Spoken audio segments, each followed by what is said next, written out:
Ko sola 2025. gads vēršiem? Darbs.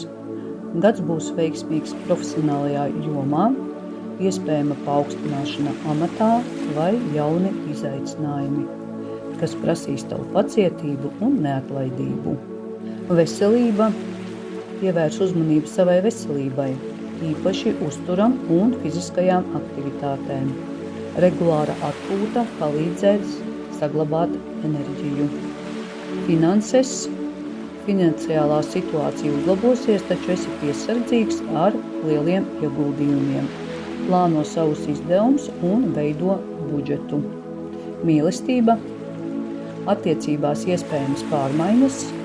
Svarīgi būs atklāti komunicēt ar partneri un risināt neskaidros jautājumus. Garīgā attīstība. Šis ir piemērots laiks, lai padziļinātu savas zināšanas un pievērstos garīgām praksēm.